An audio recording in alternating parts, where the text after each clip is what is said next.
So, Matt Christman, thank you for coming on the podcast. And I've been actually wanting to talk to you basically ever since 2020, because before then, I knew about you from Chapo Trap House. And I knew of you as basically a comedian who is also an incredible thinker with an incredible historical grasp, as well as a philosophical analysis of what was going on politically. And then April 25th, 2020 happened, and you started to really change after having some kind of what you described as a satori or ego death or a kensho, an initial opening where you seemed to really grasp something differently. And this was at this really, pivotal time, the start of COVID. The Bernie Sanders campaign was already starting to falter. I don't think he'd suspended by then, but it was looking bleak. Yeah, the writing was on the wall. Dumpster fires were literally going off everywhere with riots, or insurrections, whatever you wanted to call them, uprisings happening everywhere. And so it felt both like change had suddenly come to a halt and also everything was changing at the same time. And then, with the help of some, pharmacology, something happened. And you felt like you'd grasped a little bit of the meaning of life, and then your job was then to put it into action in order to keep reminding yourself of what you discovered and to, really believe it. And so I guess my question is, how have things evolved since then with that opening? And do you still connect with it?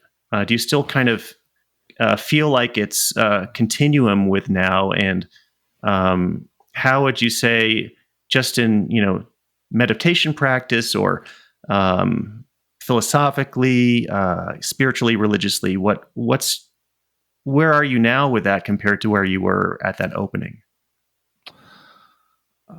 I would definitely say that I'm still very much connected to that moment. I mean, I would define my life as, before and after around that hinge, for certain.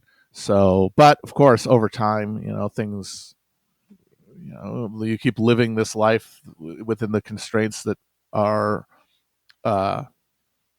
if not insurmountable, difficult to consider surmounting. And then it waxes and wanes, cyclically around body chemistry, all that kind of stuff. But I feel like I'm in a general trend line in a positive direction. And one thing that has helped me feel that way is that I have, it took me a while to get there, because at first I was very, I was very wired for like a long time off of that feeling, and then kind of depressed, classic bipolarity that comes from that kind of experience. And so it was very hard for me to sit. My mind was too agitated. But recently I've been able to commit to sitting as a daily practice, and it has connected me to that, so that I can, make sense of my life through the lens of it. In terms of what you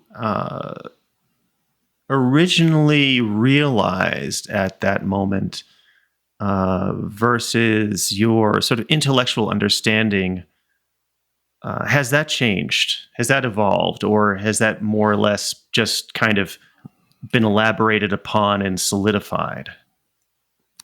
Well, I think the essential thing that I grasped for a second there is fundamentally unexpressible to myself and certainly to others. So it does feel like the thing is eternal. And all I have been doing with time is arranging around it like an edifice of understanding that connects me to it, and then hopefully others through me to it. But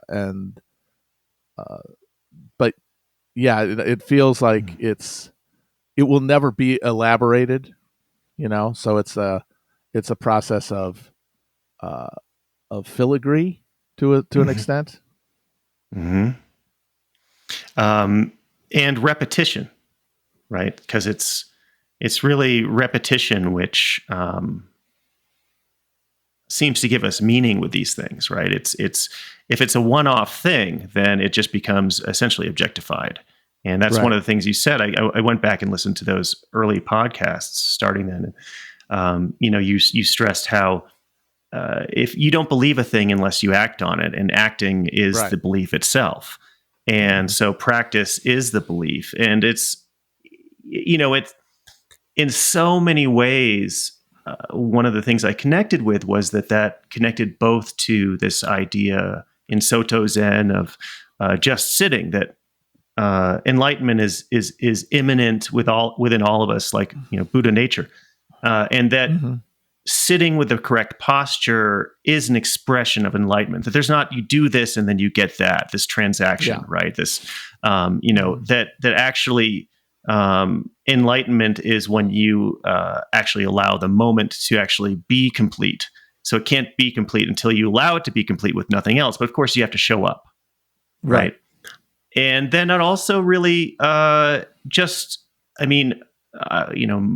of my interest in Marxian thought really came out of your vlogs and me then starting to do research and think about things. But this idea of Marx is that, communism is not a state of affairs to get to, right, to establish, but is something that we do with each other. And in that, we create this new world. You've talked about how this new structure of meaning that will arise when we're working together, that will change our minds. We can't even fathom what it would feel like. We can't access that feeling because we don't have it now, because of, kind of in your way of saying it, your idiom, we're Pringles in a tube. We're, instead of being Marx's like unprocessed healthy potatoes, there's individual alienated lumps that aren't doing anything together.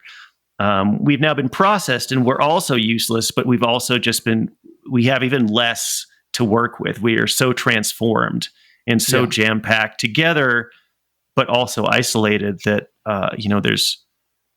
there's nothing for us to do, and we're just easily consumed by, the market forces, easily consumed by neoliberalism. And so, the funny thing about that is that the Zen master who started my whole lineage of Korean Zen Master Sung-san, always had this expression that Zen students working together in, say, a Zen center, or if you're a monk in a monastery, are like potatoes in a bucket. You can individually wash potatoes and scrub the dirt off, or you can throw them all into a bucket, agitate them, and they all rub up against each other.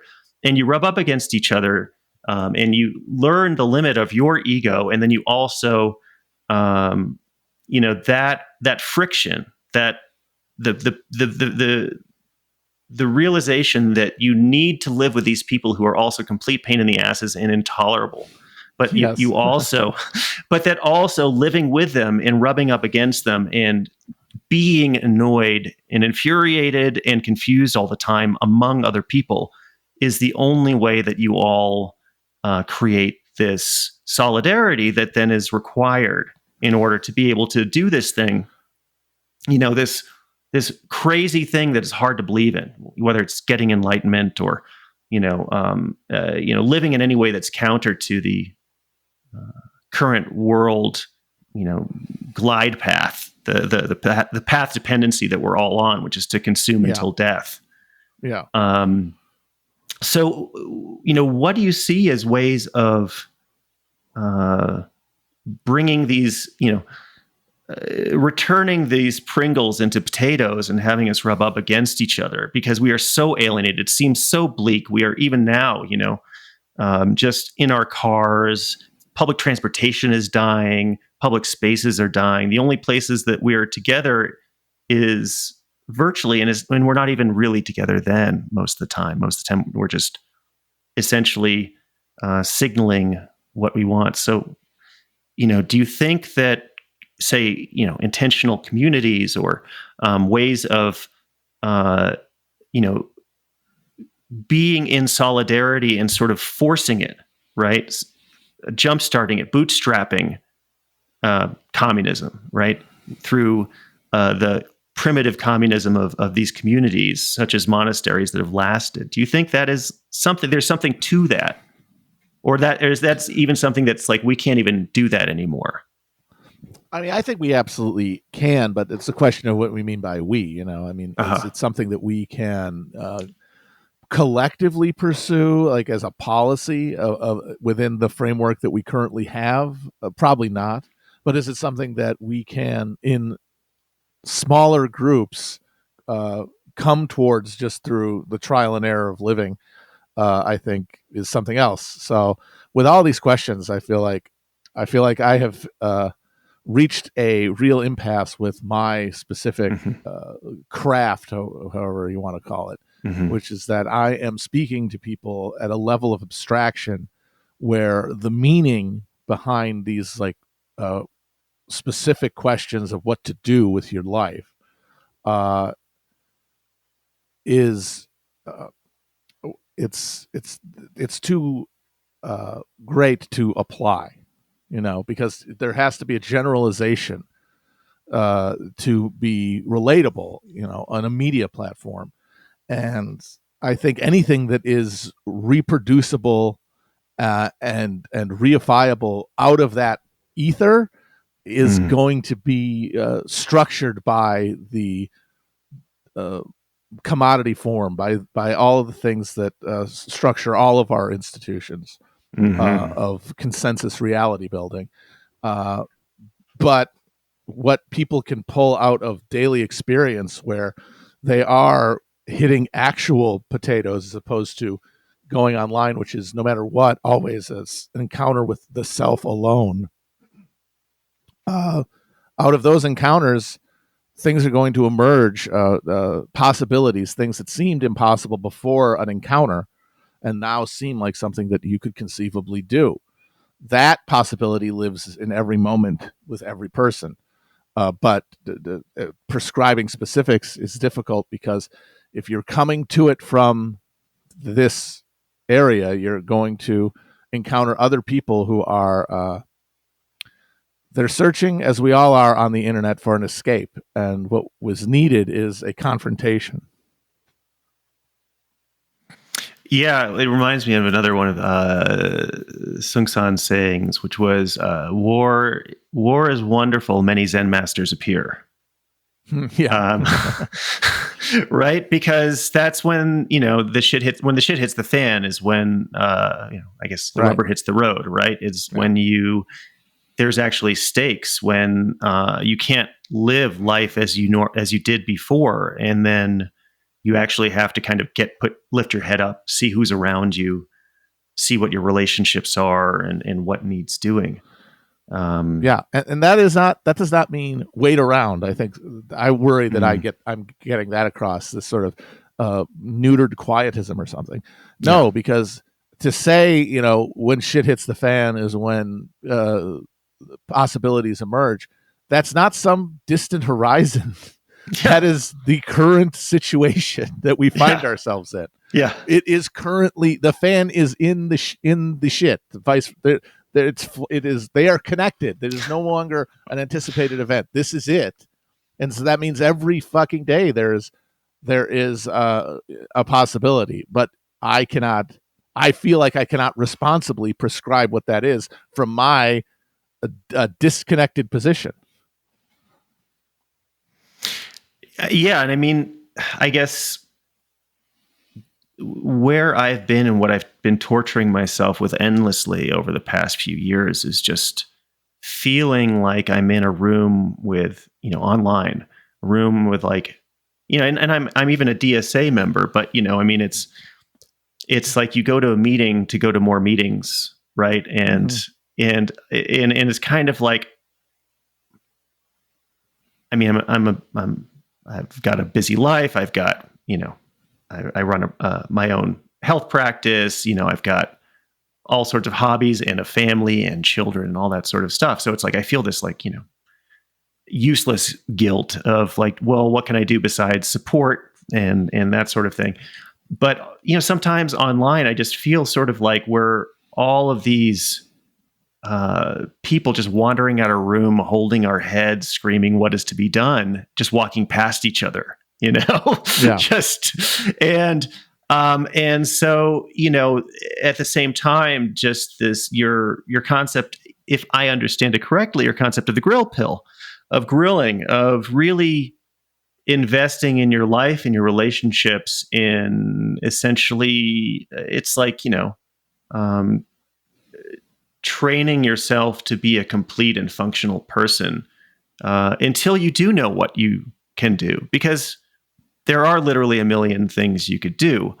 But if you don't find yourself doing any of them, no matter how much guilt you pile on, right? No matter how much self-flagellation, what does that mean? And like what you said before was that if you don't actually do anything, it means you don't believe it. And so I've had to kind of interrogate that. Like, do I actually believe that anything in this moment is going to lead to anything else more than, say, me individually helping people, and then, giving some money and support to these larger organizations, and hoping that there are people who are like, yeah, activism is what I want to do. It gives me meaning, as opposed to giving me hives and,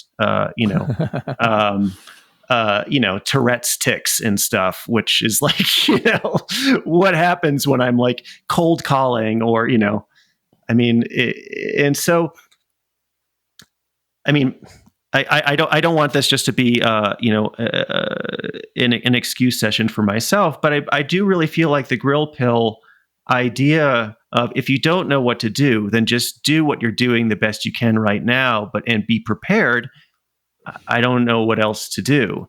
But at the same time, is it helps you clarify intent, because if you are trying to relieve guilt, then anything that you come at from that motive is going to be around not actually accomplishing something in anyone's life, not impacting the trajectory of like human experience to some small degree. It is to alleviate a personal, self-imposed, artificial sense of guilt, because it's not useful. It does not help anybody. It is a purely solipsistic feeling that is actually part of our pleasure complex of living within capitalism. Like we pay it with indulgence of guilt for our emergence, and our indulgence in whatever flavor of self-destruction that we are compelled to engage in. And if you're trying to relieve guilt, you will end up just creating a psychic ritual with other people where that guilt is transferred to somebody else, and then you feel relieved of it, as opposed to you confronting that feeling and eliminating it through actions, through a behavior that breaks the spell of it over your life. And from that perspective, with that clarity and that lack of guilt as a motivator, you can look at what is around you and act from that understanding of, okay, since I don't feel guilty, then what do I want to do now? What is the feeling that draws me towards helping others, and how can I carry that out? I guess guilt is kind of the wages of sin, or so to speak. It's like, right. That's the currency with which we purchase our way into neoliberal heaven, right? Well, it's interesting. I mean, one of the things that I've thought a lot about the grill pill, and sort of from my background, in some ways it makes sense, where it mirrors, say, in Taoism, Zhuangzi's story of old crippled Shu. Are you familiar with? No. He was an old cripple, and lived in the village, and everybody's like, oh yeah, old crippled Shu, he's useless. Like, he's he like seemed pathetic. And then, an army came through and conscripted everybody who was able, and like he was one of the last people left. And the only reason he survived was because he was of no use. Yeah. And so there's this Taoist idea of uselessness, which, as is kind of part of the doing while not doing, essentially trying to act not out of your ego or ideas, but trying to act out of what the situation presents you. Yeah. And to be in your body for a second, right. that is, I would say, the big divide in my life is that opening has the physiological element to it, which was a closer sense of embodiment. I had spent my entire adult life in my head, sort of, because consciousness is retrospective. It's not the experience of phenomenon. It's the making sense of phenomena and sensations and feelings that have already happened. But like the degree to which you feel that distance is to some degree a matter of concentration and focus. What are you focusing on? And I spent most of my adult life focusing away from my body because it felt bad. I had a spinal injury when I was a late teenager that left me with Brown-Séquard syndrome, which involves one leg being essentially paralyzed and the other one being essentially numb. And I got this very powerful hypochondria because I would feel things in my body, but then instead of holistically experiencing them as a thing that is happening to me, I experienced them completely intellectually, which means that they had to be explained. And since I felt bad and I felt like I wasn't doing what I wanted with my life, and I felt like I was running away. I mean, I had all these repressed feelings about myself, and they came out in the form of this alarmist terror at what my body was telling me. And I still have those feelings, and I do have the instinct to call them some sort of deadly pathology.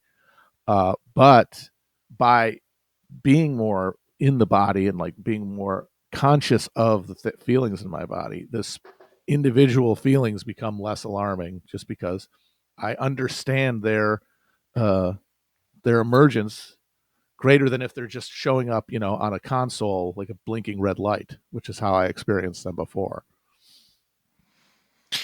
And I think that's also part of just being with other people, because when you're with other people, you touch them, you literally rub up against them. You can't escape their physicality because it's not flattened. And it brings me to another thing I wanted to talk about, which was one of the disheartening things that I've seen. Actually, it's both within Buddhism, but also within my own field of acupuncture, is that basically it's like, the market found us, right? The algorithm found us and discovered there was something to exploit, especially in Buddhism, which is, traditionally, it's a religion of renunciation, right? It's a religion of you had everything, now you give it up to do this thing. But instead now you have this abstracted mindfulness practice, these deracinated mindfulness practice, and which is sold to people as an app, as an individual thing that you do on your own that is outside of any real community. And that then becomes an ornament of ego, or very easily can be an ornament of ego. But even if you're not using that way, even if you're genuinely trying to use it, it can make you crazy if you're on your own, right? Yeah. And then the other thing is that monasticism is basically, there were attempts to try to bring monasteries to America, but they basically have failed. And so we are dealing with, for the first time in Buddhist history, really a post-monastic Zen, post-monastic, Tibetan Buddhism, whichever branches that weren't already just completely devoted to just lay practice. And that I think that also tends to really reduce the solidarity. I mean, there's maybe a few people live in Zen communities like I did in the '90s, but I don't know how popular they are anymore, and probably much harder to do because of rents and all that sort of stuff. So I'm just wondering what you think the material constraints of the market. Do you think that and if solidarity and being together and being in these communities was considered to be sort of the main engine of enlightenment, of letting go of all this stuff, of being useful to people, do you think the material constraints right now actually distort it such that the practices can't even really work for most people anymore? Yeah. I mean, that is the thing, is that we've, by marketizing and placing a value on all time, that we can't exist outside of a market relationship, and that's the only way to forge real meaning, because it's the only actions that are unmarketized and uncoerced by market relationships and the underlying logics of desire that power them. You are never going to confront the possibilities that lie outside of just the mechanical reproduction of the life that has been dictated for us. So those areas have to be very difficultly clawed out of the spaces that exist, like the cracks and holes and burrows have to be created in this market architecture. But again, I mean, how to deny the market, you have to you have to engage with it to some degree. Like when after the Anabaptists got massacred at Munster, the ones who remained and wanted to practice, their real understanding of Christianity, they sure as hell couldn't go into any of the cities or go onto any land that was enmeshed in like this new proto-capitalist relationship. They survived first on the land of sympathetic nobles who just let them live on it. And then eventually by emigrating to the United States and taking expropriated land from Native Americans. Free real estate. Free real estate. Like that's the only way to claw that non-market space out. But it's still work that, as impossible as it appears, it has to be done. And when you find out, it is possible, your contribution to that process is going to be, at first, personalized. I think it has to start there. That's the one thing I've convinced myself of. And it's certainly a convenient thought, since it means I don't have to commit to a specific propaganda project. I don't have to stump for a specific agenda for my position. But at the same time, that I know from seeing the people who are doing that, how fraudulent and counterproductive it feels, that I cannot do any other thing.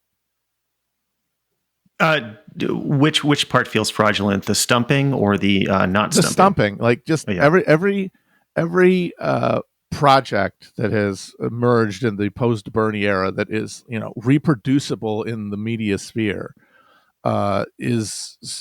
feels like more than anything like escape. Like I want to feel like I'm doing something. I want to satisfy my sense of righteousness and guilt, because there's nothing else being served. I see that, and I that my senses tell me that that's the case. Yeah, so it's a purely affective politics. Yeah.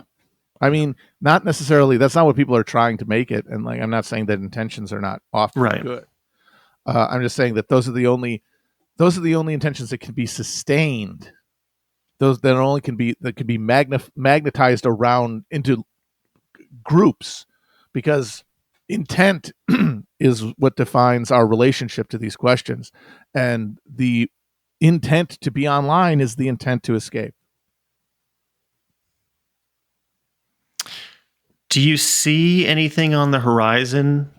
I mean, my money is on the labor movement. I mean, plenty of people have said that, and obviously that is there. It's in a dire situation.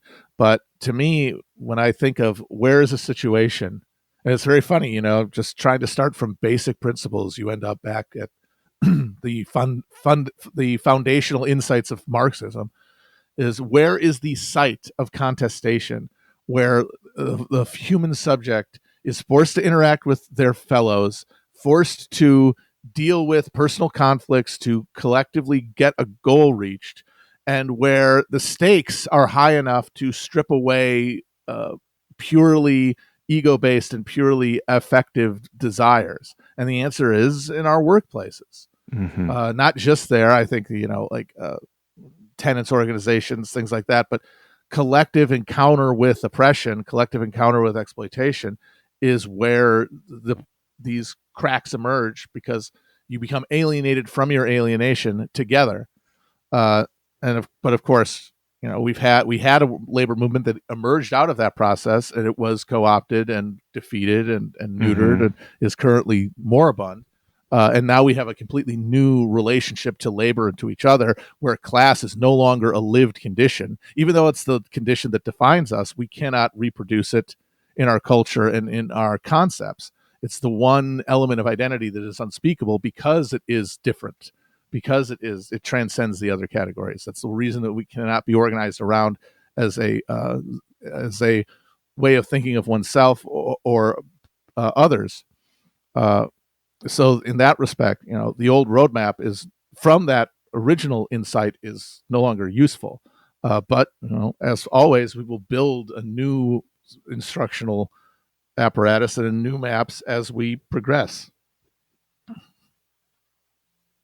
What do you think of comparing, our moment with the 60s civil rights era, where you had a combination of,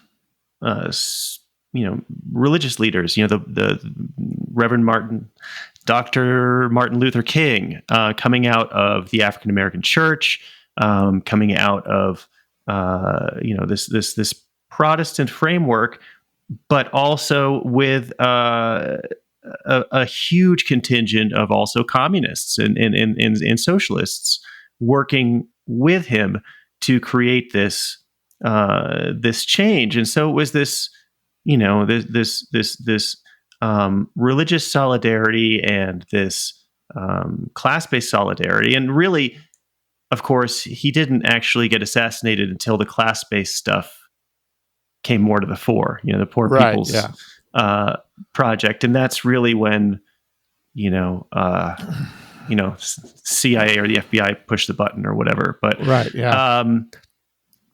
do you think that there is an avenue for that? And I'm not saying, you're sort of I think you've said that you feel like more of a John the Baptist, right? You're heralding the prophet to come. Some new form of spiritual socialism, communism, that will make us believe in each other as, the body of Christ, or the corpus of God, or God is in each other. In this new thing that we create, this new society will be the expression of, the kingdom of heaven, not in a idealized way, but essentially as the culmination of sort of the human project.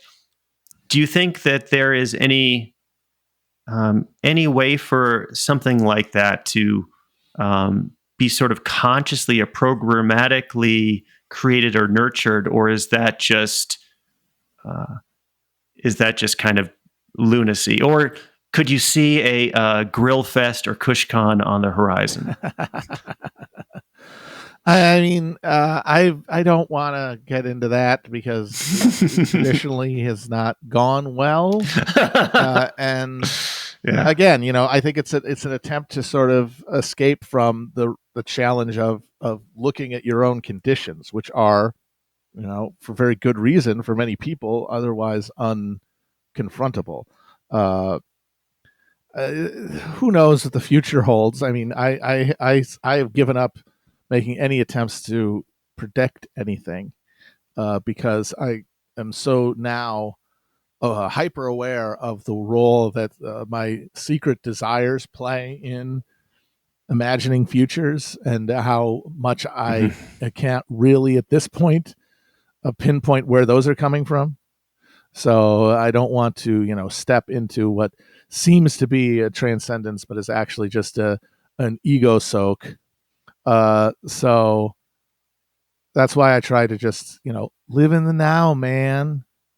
But I do think that, yeah, something is not only coming, something is being made right now.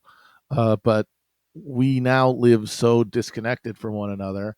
We are so dependent upon this, to use a phrase that has become completely rendered meaningless by the internet itself, the matrix. We're that it's imperceptible. It gets because we have to look at another person. We have to look in someone else's eyes to see it. And when you're online, you are only ever looking in a mirror. So you don't see yourself as some kind of potato wrangler in the future. I mean, maybe potatoes in my personal life. Potato farmer, I mean, potatoes. Not a fisher of men, but a plucker of potatoes. Yeah, like me and my fellow potatoes might have to, do stuff, but beyond that, no, I don't want to start going around farming, like going around town ringing the bell to bring the potatoes in. Okay. Because I mean, I do think it would be kind of tight, though. To have all of us weirdos together, or it could be really cringe. It could go. Actually, could go. I mean, I'm not afraid of cringe. I just worry about the collective desire to just like break off the wheel, which is the first thing you sort of have to accept is not in your control. I mean, maybe we could just all get together and play cornhole and just have fun, And I mean, I think that would have to be the beginning of anything. Yeah, right. Just pure enjoyment, unconnected to any greater agenda. One thing I wanted to talk to you about, my first guest, Kurt Steinmetz. He's a Zen master and he's also a DSA member. And so I just talked to him about the role of activism. What is the duty if you're on the bodhisattva path? Do you have a duty to look at the political situation and use, your best understanding to work within that, but in any more kind of formal or prescriptive way within like the Sangha, within your role as a teacher, or even just for regular Buddhists? Do we have an obligation?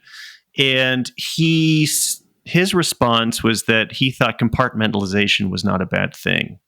That the moment you start talking about politics, you're going to basically turn off tons of people, and anybody who could benefit from the teachings and the practice that is not immediately in your camp is just going to be repelled. And so, but another thing that he said about, Marx was that, and Marxian socialism was that, he's really for the solidarity, right? He's like, people getting together, mutual aid, self-defense, working together for better conditions, protesting together, protecting each other, really looking out for each other and wanting each other to do better. So that's out of love, right? It's out of compassion for each other. Everybody's in the same situation. This is the way to help each other.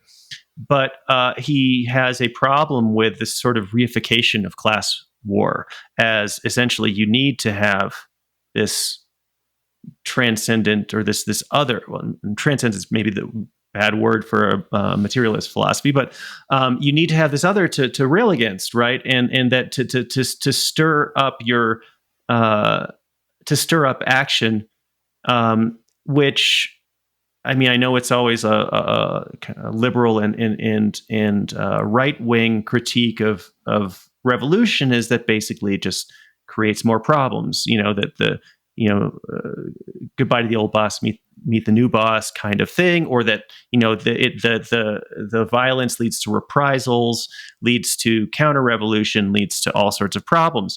Do you think that there is a way to have solidarity, to have revolution, without these cycles of brutality, of violence, of needing to have an essentialized enemy that creates action? Because it certainly is effective for getting people off their butts. Just look at the right wing, like rage, coordinated rage does seem to get people off the couch. And, I mean, it gets them off the couch, but like to do what? At the end of the day, it's essentially just a very motivated form of spectation. It's just taking the rituals of sports fandom and transferring them to politics. I mean, you can think of the January 6th riot as essentially just a Super Bowl disturbance. Like somebody, that's what would happen if like a team won the Super Bowl. And it's Philadelphia after the Eagles. Right, exactly. Like that's, and of course, or they lost. In this case, it's because they lost, which you also get. You also get riots after teams lose. And that's all that really was. That's all politics can be. If it's about that. The love is what drives like meaningful action. And I think the way to square that is just to conceive of capitalism not as a group of people, but as a alienated institutional. It's I guess the word I'm looking for is a god. It is its own, a real god.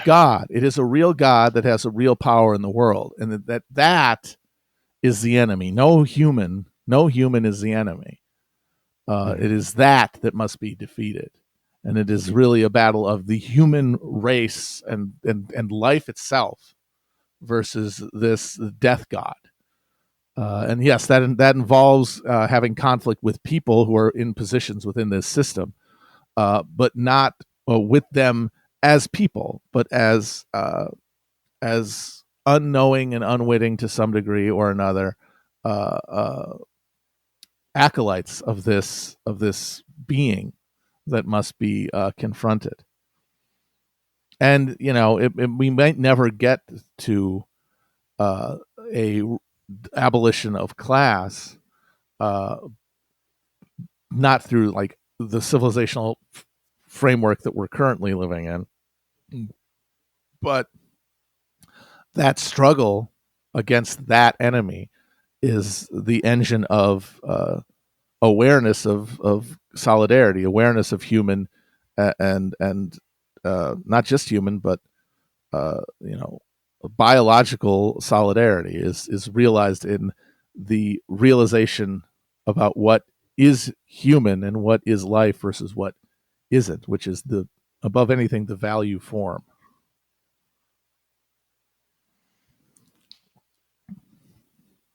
Do you think, though, a revolution is... I guess the reason I'm asking this is because I've been kind of, coming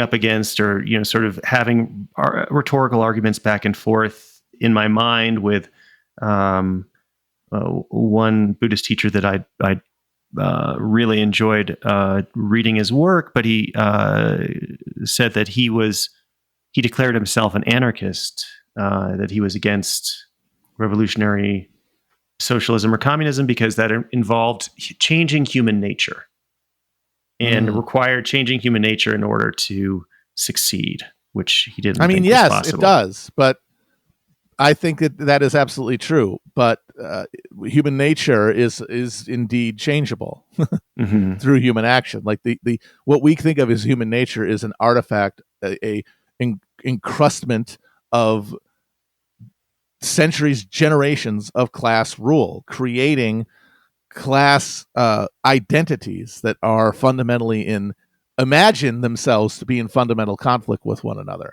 and that it is that buried and false belief that generates a lot of what we call eternal human nature.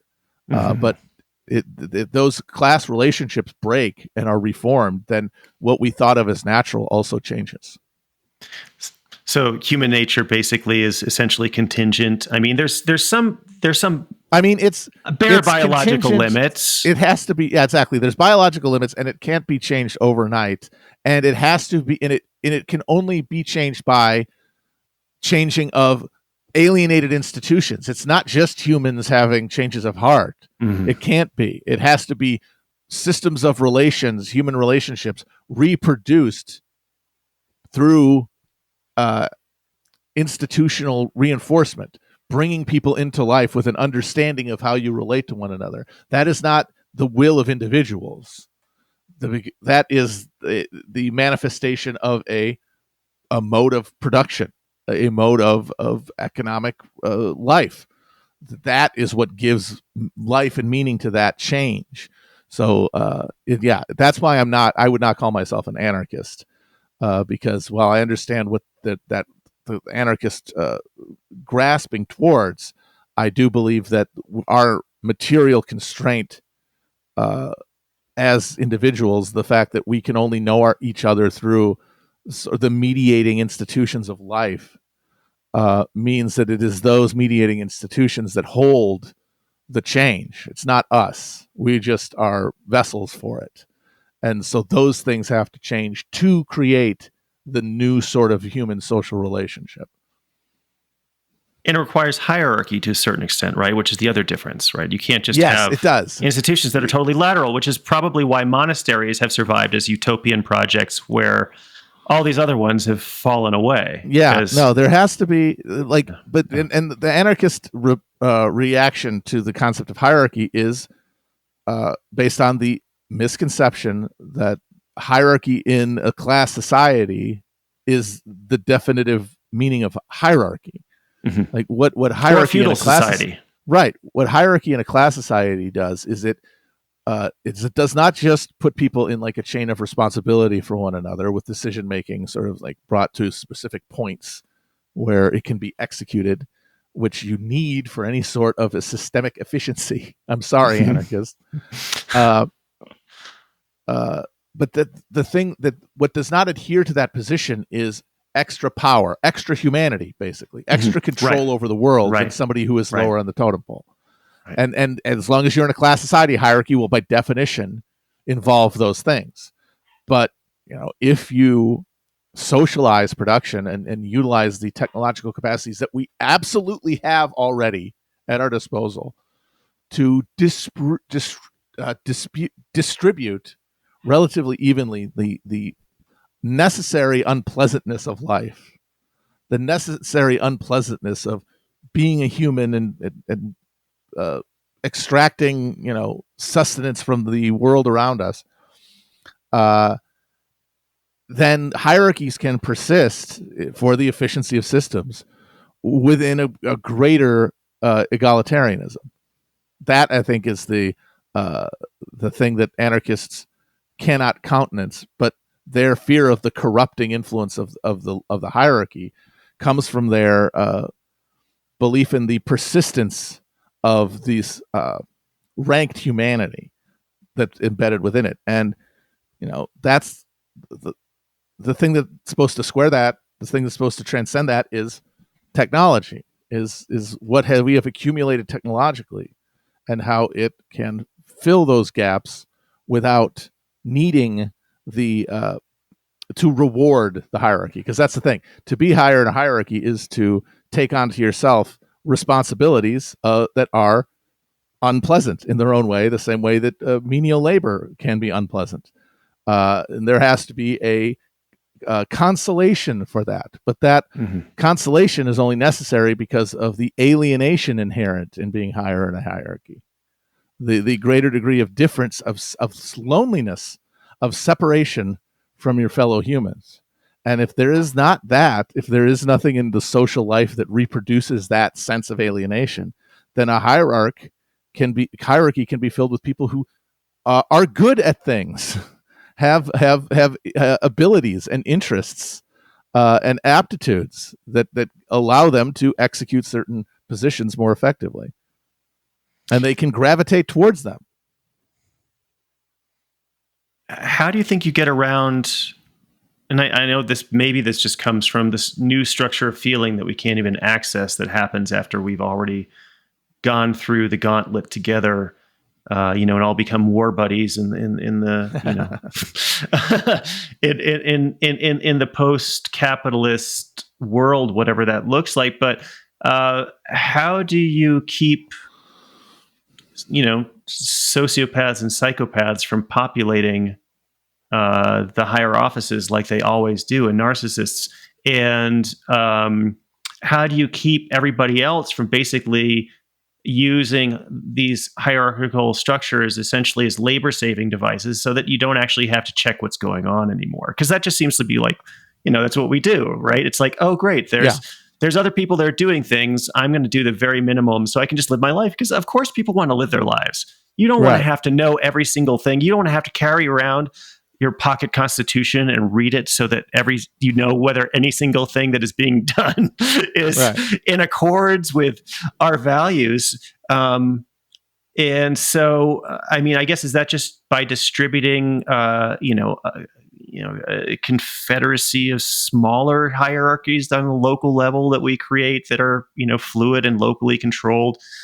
I think about this all the time. And of course it's an intellectual exercise. It's just kind of an undergraduate, 101 kind of thing, but it's still, I've been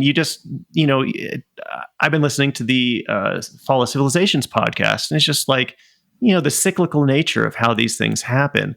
And also, I love that one. And the Dawn of Everything, I guess, is that the Grab Grow? Yeah. And this horizon that was crossed, where basically, it seems like in order for us to be larger and have more people around, the people at the top get more and more alienated and more sociopathic. Yes. And power accrues to them because, on the one hand, they're sociopaths and want it more, and on the other hand, everybody else just wants to live their life, and so it's a little bit lazy. And so, absolutely. How do we get around that? That's another thing that emerges out of the changed understanding of the self, the breaking down of the barrier. Because I think we are at the extreme, and the other thing is that we are universalizing a current experience of the self that is historically unprecedented in its psychopathy. Like, we talk about psychopaths at the top, but like, it kind of is a psychopathic society. Not that we are all psychopaths, but that only psychopathic behavior is rewarded. Right. So that means everyone has to act to some degree like a psychopath in order to just not be crushed. If you have basic connection to your bodily sustenance and advancement, that kind of stuff that only the holiest of people can truly like step away from and not care about. Like, I will live in a wine jug. I don't care. You don't have to be a psychopath if you're willing to do that. But if you want a roof over your head, and you want, if you have a family, if you have familial connections, or you want a family and you want to keep them safe, you have certain expectations, and that is going to make you act like a psychopath. It's the only way to make it through. But we are not, of course, all psychopaths. But our psychopathic behavior is reinforced and recreated and valorized. We're channeled into that path just by default. Right, exactly. So, but if this subjectivity is only sustainable because of the unique experience of like the Western subject in this totalized techno-capitalism that is simultaneously at the the highest point of technological sophistication any human society that we know of has ever had, but also at the most critical point of collapse that any civilization has ever had, because none has ever been truly global before. So to live within that unbalanced structure, to live at the one end of it, which we all do, is to be kind of trapped in the most psychopathic cultural form that has ever existed anywhere. But it's only sustainable because it's part of this broader system that is in the process of change, transformation, collapse to some degree, who knows how much, but 100% transformation. And we will have to transform with it to survive. And we transformed into the feudal subject, transformed into the capitalist subject to survive the crisis of the 17th century. We will transform into something else to survive the crisis of the 21st. And of course, that I couldn't get much worse in terms of the soul being created by this process, and that's the dark vision where capitalism is never overcome at its centers, and it just essentially strategically retreats from the places it can no longer dominate and leaves them, and then becomes this nightmare Zardoz hell techno dystopia. But of course, where it's retreating, life will come back. That we will be part of, and that will be part of us. And those people will have the experience of that having happened, and will have the refuse of the civilization that has kind of decayed around them to interact with. And without, it's going to, who knows how long it'll take, but some other new stabilized self will emerge. And if it is not one so guarded and blocked off, if it is one where like the hurt of another is felt as the hurt to the self, then what seems to us to be like an imposition of an alienated institution becomes the act of love within a structure that we have the same emotional connection that we are only at this point in history allowed to even countenance to our immediate family. Mm-hmm. I mean, it does seem like at this point, everybody just hates everybody else. I mean, you get on the road. You get on the road, like you just get the feeling that every single person out there wishes you were dead. Yep. And you go into the supermarket and it's just, you're just waiting for things to pop off. I mean, it's the war of all against all. We're back to the Hobbesian realm. Yeah. And it's funny. He created he justified the early modern state to diffuse that state of nature. And now it has been recreated by it. Right. Yeah. The myth has become reality. I mean, he thought he was describing the past, but he was describing the future. Describing the future. Precisely. Yes. Which will be, of course, somebody else's past, and, right. And maybe, and will hopefully be understood not as an eternal verity, which is like the real problem of the whole modern project, is to try to take the, specific experience of emerging capitalism, emerging colonial capitalism at the turn of the modern era, and universalizing it, and hopefully, like the concepts of the future will be able to understand and periodize these subjectivities, and so that red and tooth and claw world that Hawes was prophesizing can be a past horizon that humanity transcended. Kind of Star Trek-y, right? Yeah. I mean, yes, like Star Trek is the best case scenario. And for people who are like, yeah, but what's the likelihood and how much horror is going to happen before that? I always just think like, well, you realize that, it is highly unlikely that you're going to specifically die in some apocalyptic scenario. And if you did, then that's secretly the happy ending that we've all been seeking. So you should not fear it. Like someone pointed out, how could you not love Dr. Strangelove? It has such a happy ending. Like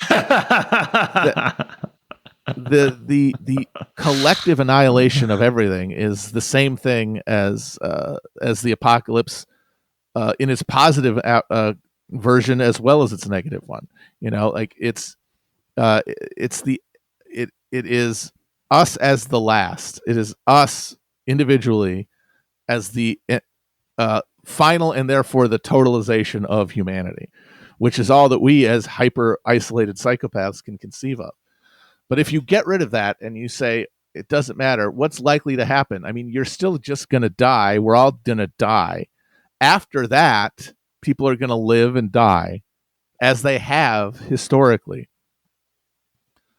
the fact that we have these ideas of what a ordered civilization would look like and the process by which one would come about, I think that means it happened, you know, like it has occurred.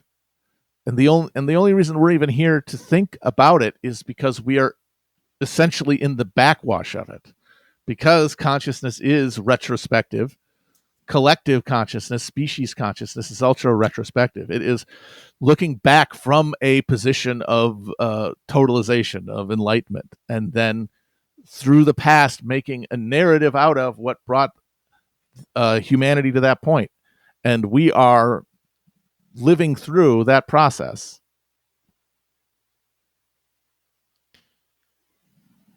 I mean, I guess, even I guess the consolation for me is that no matter what happens, humanity's doomed anyway, whether it's now or whether it's in the eventual heat death of the universe. And, where every single particle that one used to bug me. The heat death thing, when it bugged me, right. But then I realized that the heat death of the universe is the exact conditions that persisted right before the Big Bang happened. Did you know that is actually Roger Penrose's cyclical model? Yeah. And that's to me, like, the thing that always robbed me of my joy in life is that I could always reason my way out of anything being good. Anything being eternal, anything having a meaning beyond just like we're here to suffer pointlessly.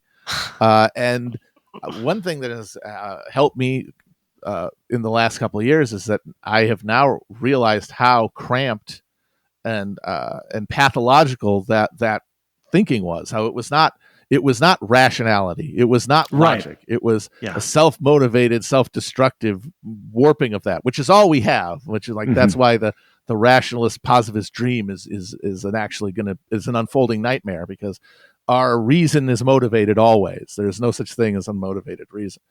But now I've gotten to the point where, like, when I thought about heat death, and I was like, damn, like, it's all pointless. But then it's like, yeah, but then the thing, that's okay. Everything is everywhere. Then it's back to being at one point. And that means we're going to keep going, We're all part of something that is fundamentally unchanged. It is eternal but constantly and forever changing. And that we are riding through these cycles that are filled with ups and downs, but all of which culminate in a reunion, in a full recognition of unity. And if that's the case, then there is really no reason to ever worry about anything. And not only does it culminate in union, but actually the union is actually already here and imminent. Right? Exactly. And so, and so it never leaves us. And so, yes, I had my own realization a long time ago when I was, in my own particular mind's karmic trough, which, everybody who gets into Buddhism, almost everybody is, because they've come to a pretty stark realization of the life is suffering thing. Right. And so for me, I was quite attached to the idea that life wasn't worth living. And then I thought about reincarnation, right? And I thought, well, that doesn't make any sense. I mean, obviously, you don't, there's no person that floats around in an etheric plane, and then you have a brain in space that just comes down and occupies another body. That's obviously dumb. It sounds like a children's story, But if you think of, you had Alan Moore who talked about the block universe, right? Yeah. And a while ago on Chapo. And so it's like, you have this big 4-dimensional shape, right? Everything that is not connected is connected in that 4-dimensional shape. Everything that seems disparate and not connected is actually part of this larger shape. Our consciousness right now is part of this larger shape, and it is both fragmented and unified. It's just a matter of perspective. And we have a different perspective because we are operating through linear time at the same time that this block still obtains. Yep. And once we get in that block, we'll realize that we've always been there, that these things were not the same. And so that does console me, even though it sounds like just the stupidest bong rip in the world when you talk about it to anybody. But this idea that we are actually all the same mind, just in different instantiations, different embodiments, working through this problem, and exploring all its variations all at the same time. It's and I mean, okay, yeah, I talked about this before. I'm an acupuncturist. You've been sheep-hilled. I've been sheep-hilled. We accept that there's a little bit of weirdness, as dumb as that sounds, but and to talk about things like quantum entanglement also sounds like just my first dorm room shindig in college. But it turns out that the universe is non-local. That everything you think is happening here is actually happening everywhere, somewhere else. That a perturbation in gravity somewhere 100 billion light years from here is happening in our body right now. There's more to heaven and earth, right? And so I think there's I think even people who consider themselves atheists or consider themselves Marxist materialists, pure rationalists, if they have a reason to get up, in other words, they have meaning, that meaning must be transcendent to the material universe. It cannot arise from within it. There is nothing within the material universe that creates any meaning. And so they are religious just as much as anyone else. Absolutely. Right? Yeah. Religion never went anywhere. It just transformed into this worship of, like the material reality, and therefore the reification of material wants, material desires, and the complete displacement of death as the opposite of this material world, as opposed to a thing that is suffused within it entirely and inextricable from it, and therefore should be inextricable from society. But instead, it is totally removed from the public space, from our ability to even conceive of and confront. And since that's the case, then we have no choice but to try to frantically compete with one another to have the most distracting experiences before the great black encasement, which cannot be perceived. Like, you cannot experience the thing that you're afraid of. The death that is haunts us and cannot be exorcised is literally imperceivable. It cannot be perceived. And if we understand that, then we understand that it is not to be feared, because whatever death means, it's a process that unfolds within us and that we experience. And that means, is it hell? Is it heaven? It's probably both, but where it ends is the perception of reunion. But that's a thing that, we can't even address, even though some understanding that there is a thing beyond us, as you say, powers all of our actions. And then we try to pretend that it's merely, locomotion and basal desire. But, as the snowball goes down the hill, it gets bigger and bigger. And that's what our impulses end up becoming as we describe them to ourselves. We ascribe meaning to them and therefore give them meaning. And that is like a quantum transformation. That is transubstantiation from the material to a real spiritual engine.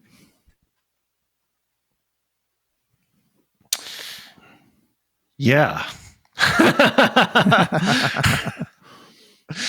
I had another thought about that. I'm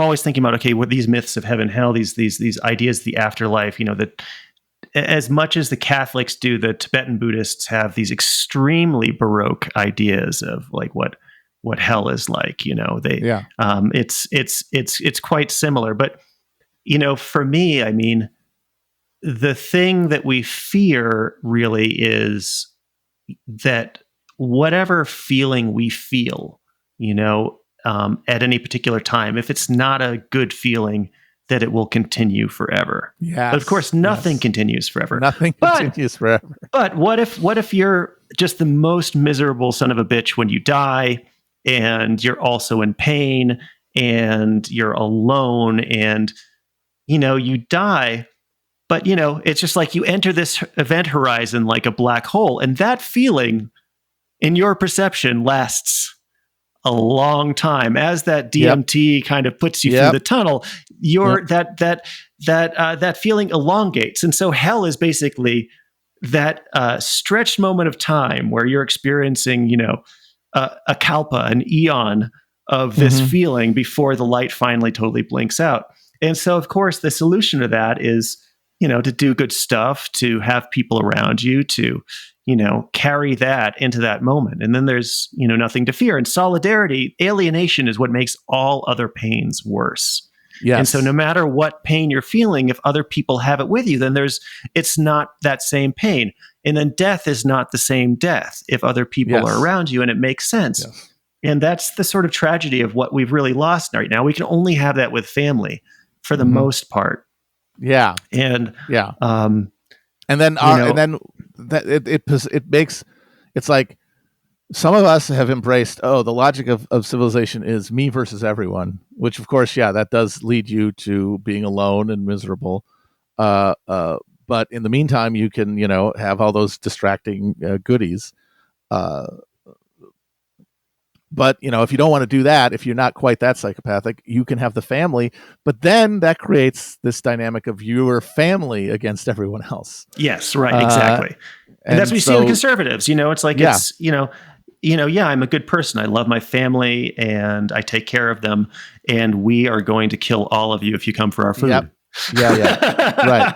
And what they want to do is they want to eternalize that. They want to say, well, this is how humans were on the tundra. That these are the tribal tribal loyalty is the only real loyalty, and we lost that. But that denies the fact that like the encounter of humanity with itself over time is an unfolding and an expansion of the concept of humanity. Outside of that, like that is what has marked civilizational encounter over time. With violence, slavery, monstrosity, but with this eventual recognition. And I just think that like it makes more sense to view that as a unfolding of a eternal realization of recognition and unity, rather than some sort of 2 millennium long trick being played on people who are fundamentally only able to extend any kind of humanity to a tight circle of people around them. So we're not limited by that, whatever that number is of people, and that beyond that it's hell. And so all we have to do is to kind of prim, just shave a few 5 or 6 or 7 billion people off the planet, and then we can get back to manageable small bands of people. That this kind of human idea, we can create institutions that then support this greater number that we can have together. I mean, I think it's possible.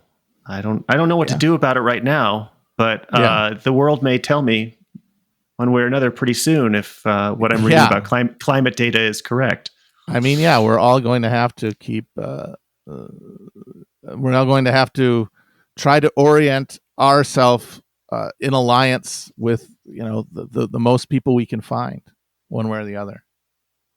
And then through the collective struggle, we're going to find that what we thought a self is a much more malleable concept than we ever would have imagined, and includes others. Yeah. Well, that's it for questions that I had lined up. I'm amazed we got through them all. Let's. Why don't you plug some stuff? Let me know what's going on and how people can find you. And you guys have a tour coming up? We're doing just a very short weekend, basically a long weekend in Canada. We're going to be in Toronto and in Montreal. So there are tickets available for those shows on our website, chapotraphouse.com. And then they can find you on Twitch as well as your podcast, Kush Vlog. Yes. And those are on YouTube too, if you don't want to go on Twitch, which I totally understand. It's very annoying. And it's Twitch// Chapo Trap House. Yes. Okay. And didn't I hear something about you guys were coming through Denver or doing something in Denver? We are hoping maybe next year to do a Mountain West tour. We haven't set it up yet, but probably next year. Has Hickenlooper's dark circle finally dissipated that you can port out of DIA and come and visit our city? Because mushrooms are legal now. So I've heard that. I want to go, and yeah, I'll bring my proton pack to the airport with me. Right on. Well, thank you, Matt. Thanks for coming on. Wonderful discussion. Mm-hmm. All right. Take care. You too.